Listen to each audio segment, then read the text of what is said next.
Good morning. Today we are studying active passive voice.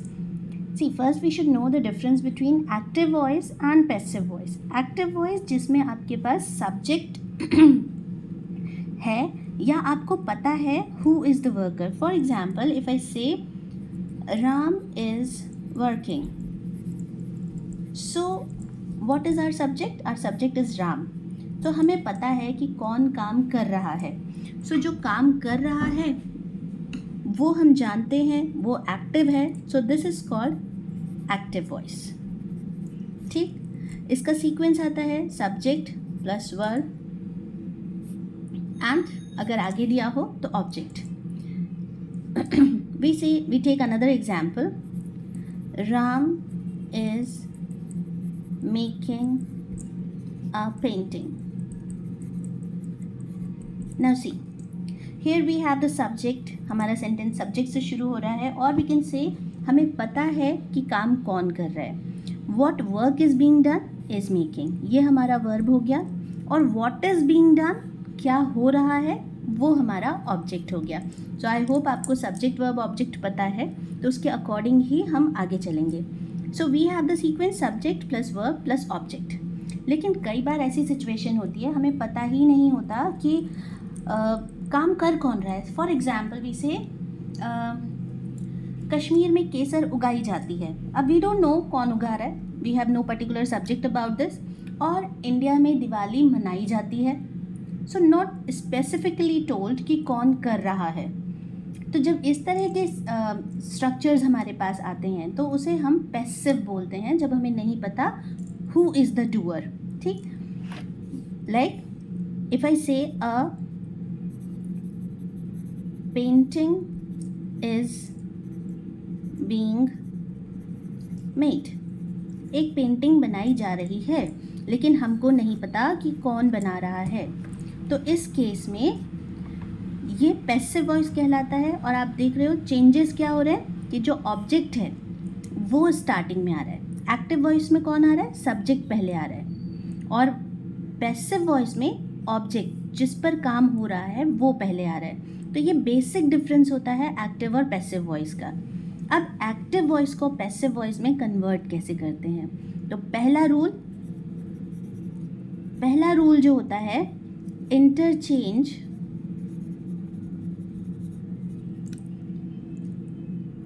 The place of subject and object. ये आपका first rule है. That means आपको इसे यहाँ ले आना है और इसे पीछे ले जाना है लास्ट में विथ बाय. ठीक, so this will be a painting is being made by Ram. Ram आपका यहाँ पीछे आ जाएगा.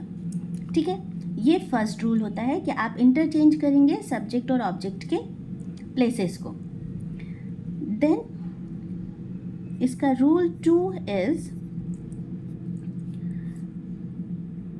change in the form of subject. Change the form of subject. Mean जो सब्जेक्ट है जब वो पीछे जाएगा तो वो आपका ऑब्जेक्टिव फॉर्म में जाएगा. मीन्स अगर यहाँ पे आपके राम की जगह हम ले लेते हैं ही लिखा है सपोज, तो जब वो पीछे जाएगा तो वो हिम में चेंज हो जाएगा. ओके, वो पीछे जाके हिम में चेंज हो जाएगा. तो आपका सब्जेक्ट जो है, सब्जेक्टिव फॉर्म जो है वो आपकी ऑब्जेक्टिव फॉर्म में चेंज हो जाएगी. अब आपको ये सारी फॉर्म्स पता होनी चाहिए कि एक प्रोनाउन की सब्जेक्ट फॉर्म क्या होती है और ऑब्जेक्ट फॉर्म. तो यहाँ मैं आपके लिए लिख देती हूँ इसको. सी, subject pronoun and object pronoun.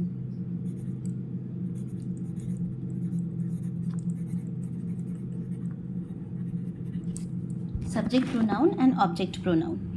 So we start taking the pronouns like I, we, you, they, he, she, it. ये हमारे pronouns होते हैं. Now we go for the objective form of the pronoun. I becomes me, we becomes us, you remains you, they, them, he, him, she, her and it. यानी you और it change नहीं हो रहा है, बाकी सब सब्जेक्टिव प्रोनाउंस जो हैं वो ऑब्जेक्ट प्रोनाउन में कन्वर्ट हो जाते हैं। ठीक, now rule 3, change in tense. अब ये लेंदी है, चेंज इन टेंस। अब इसमें आपको टेंसेस में चेंज करना होता है, and when I was teaching you tenses, तो उसमें मैंने बताया था कि टेंस को आप किससे आइडेंटिफाई करते हो, आपके वर्ब से, either it is helping verb और main verb, right. So we will go for the change in the tense. Now we must remember that we don't change all 12 tenses into passive. हमारे सिर्फ 8 tense change होते हैं, जिसमें हमारा present, past और future के total मिला के 3 टेंस। प्रेजेंट का सिंपल, पास्ट का भी सिंपल और फ्यूचर का भी सिंपल, ये तीनों चेंज होगा। सेकेंडली कॉन्टिन्यूस, ठीक, एंड परफेक्ट।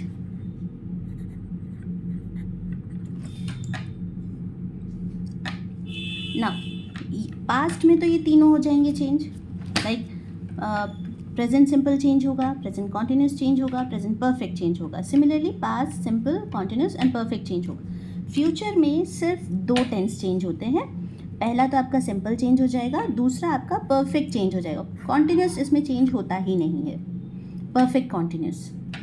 तो आप इस टेबल को यूज़ कर सकते हो टू रिमेंबर कि आप कौन से टेंसेस को चेंज करते हैं, ठीक है। क्योंकि बच्चे अक्सर कंफ्यूज होते हैं, मैम अगर ये वाला सेंटेंस आ गया तो हम क्या करेंगे, इस सेंटेंस को कैसे करते हैं। कुछ सेंटेंसेस इसमें ऐड होते ही नहीं हैं। तो सिंपल, तीनों सिंपल, 2 कॉन्टिन्यूस एंड तीनों परफेक्ट, तो टोटल हमारे हो गए 8 टेंस। 8 टेंसेस को चेंज किया जाता है। नाउ यू शुड नो, पहले तो आपको टेंस पहचानना आना चाहिए कि प्रेजेंट सिंपल क्या कौन सा होता है, पास्ट सिंपल कौन सा होता है, फ्यूचर सिंपल कौन सा होता है। So remember the helping verbs और द मेन वर्ब्स किस तरह से यूज होती हैं। Like if I right I cook, so you should be knowing कि ये कौन से टेंस का सेंटेंस है। आई कुक फूड, ठीक, ये मेरा सब्जेक्ट है, ये मेरा वर्ब है और ये मेरा ऑब्जेक्ट है। दैट मीन्स ये मेरा एक्टिव सेंटेंस है। अब अगर इसे मुझे पैसिव में चेंज करना है तो पहला रूल इम्प्लीमेंट करते हैं और हम एक एक करके सारे समझते जाएंगे, ठीक है। पहले अभी रूल लगा के देख लेते हैं, then I will give you 1 table जिसमें हम सारे टेंसेस को एक साथ करके देखेंगे। फर्स्ट रूल सेज कि आपको इंटरचेंज करना है, that means food come in the beginning, food, ठीक, और I will go in the end. By और आई का मैंने आपको बताया था कि I changes into me, so by me, ठीक। बचा हमारा ये कुक। अब इसे हमें चेंज करना है तो इसके लिए हमें एक टेबल के तौर पे इसे याद कर लेना चाहिए कि इनको कैसे चेंज किया जाता है, ठीक। सो वो मैं आपको इसके नेक्स्ट वीडियो में बताती हूँ।